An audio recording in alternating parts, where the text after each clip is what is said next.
Hi guys, and welcome back to KRTV. So, I'm not gonna lie, seeing Matthew Murdock back in action in No Way Home kinda got me hyped. Also, being one of my all-time favourites, seeing him catch that brick, you can probably imagine that I was one happy nerd. And not just the character, but Charlie Cox's picture-perfect portrayal of him. No one comes close to playing the character with such finesse. Sorry, Ben. Oh, sorry. But it seems like we are getting a lot of the cast back together. Vincent D'Onofrio also reprised his role as Kingpin in the Hawkeye series, bringing back his conniving and powerful depiction of him that fans had come to love.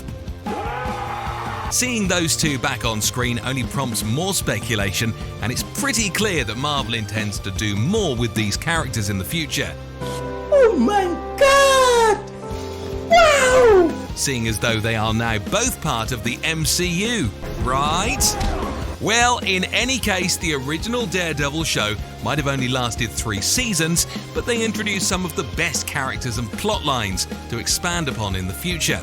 So, with that being said, here are some of the best comic books whose adaptations we need to see. Keep in mind, this list is not any particular order and essentially comes down to preference. Also, I haven't exactly read all of these comics, so if you don't see one you are certain would make the cut, leave it in the comments below. Yeah. The first entry on this list is actually a counterintuitive one. It shows the interesting dynamic between two of New York's most exhilarating crime fighters. This is the storyline from All My Sins Remembered in the Peter Parker, the Spectacular Spider-Man comic. Yes, I know this isn't exactly a Daredevil comic, but it features the Devil of Hell's Kitchen pretty heavily. The story finds Spider-Man exposed to the symbiote suit and going on a kill spree around New York. He ends up killing Stanley Carter, aka the Sin Eater. The Sin Eater is a small-time crook and could make for an interesting villain in a future Spider-Man movie. You know, now that Spider-Man is back to fighting street-level criminals. Now, I know you're wondering, where does Daredevil fit into all of this? Well, with Spider-Man going rogue and full of anger and rage brought on by the symbiote suit, it is up to Daredevil to subdue him. Not only would this make an interesting fight between the two, given both their aversions to specific sounds, but it will provide a valuable character arc for both the heroes.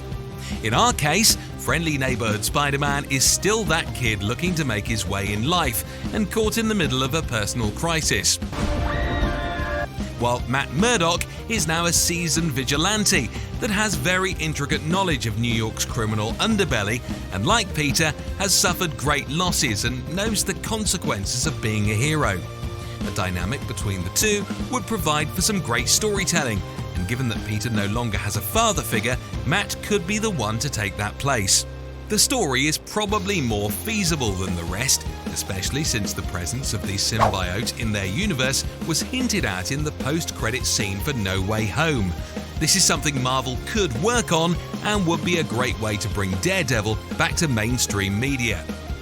The next entry pits together Daredevil with a brainwashed Wolverine.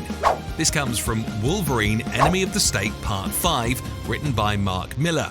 It would make for some great fight choreography, which is something the original show did so well. Of course, Daredevil ends up knocking sense into Wolverine in the comics with, a dumbbell to the face. Now, many of you would dismiss a fight like this as wishful thinking until you realise that something like this is actually possible, thanks largely to the ending we got in Daredevil Season 3. The surgeon working on Bullseye's spine in Dr. Kenji Oyama, aka Lord Darkwind. He is the father of the Lady Deathstrike and the inventor of the adamantium bonding process, which is what gave Wolverine his claws.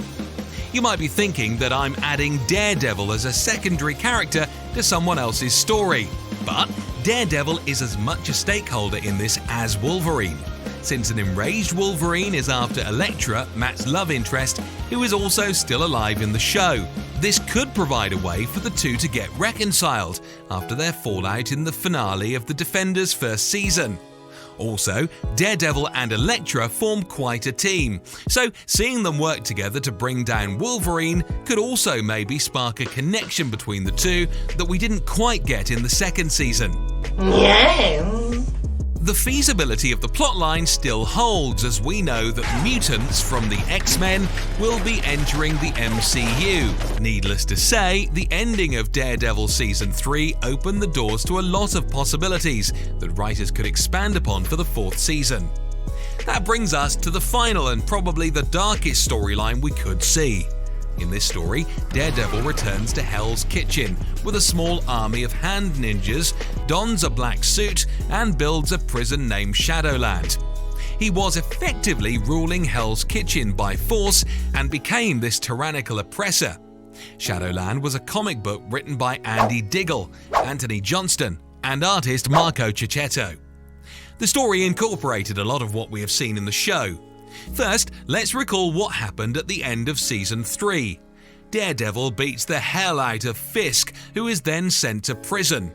The point being that he won't disclose Matt's identity as Daredevil because of the incriminating evidence he holds against his wife, Vanessa. So, Fisk is sent to prison, and that is the end of that. In the comics, however, Fisk does something even more crazy. He summons Ghost Rider to kill Daredevil. It was already rumoured that Ghost Rider would be returning to the MCU sometime in the near future, so a story like this would make perfect sense. But how was Fisk able to summon the Rider, you ask? Well, with some help from Lady Bullseye, of course.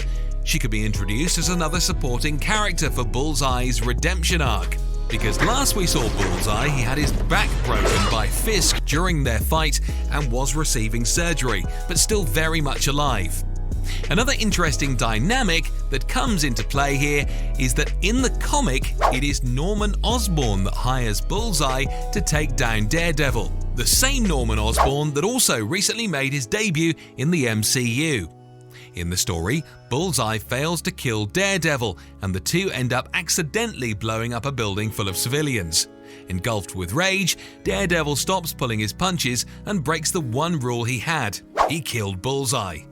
This would be an interesting development for Daredevil, because back in his fight with Fisk, he prided in not being a killer and never losing his sense of self. Now he had gone berserk, we can assess how the MCU characters would fit into all of this. In the comics, all of the Defenders unite to fight against him and his Hand Army. Shang-Chi also gets in the mix, and then the Punisher. If that wasn't enough, even Spider-Man joins the fight, so we can see where this is going. In the end, it was Iron Fist that channeled his chi to remove the demon from him. Daredevil, so overcome with guilt from what he'd done, leaves the city. This could make for an interesting cliffhanger for the season finale, to keep fans questioning whether he would actually ever return or not. Even if he did for a 5th season, I'm sure there would be a host of other villains from his rogues gallery that could make a fitting antagonist, like Typhoid Mary, the Gladiator, and Nuke. Marvel is coming up with more creative ways to enthrall its audiences, so regardless of what comic book adaptation they choose to recreate, I just hope they continue with the mature audience rating so we can get some more meaningful storytelling. Also, I am aware that integrating a comic book story over a show or a movie that already has an established plot and characters is very difficult, so it is very likely that we only see variations of them in any future adaptation. Thank you guys so much for watching, and be sure to help us out by hitting that like button, and for more content like this, subscribe to KRTV. And I'll see you in the next one. Bye!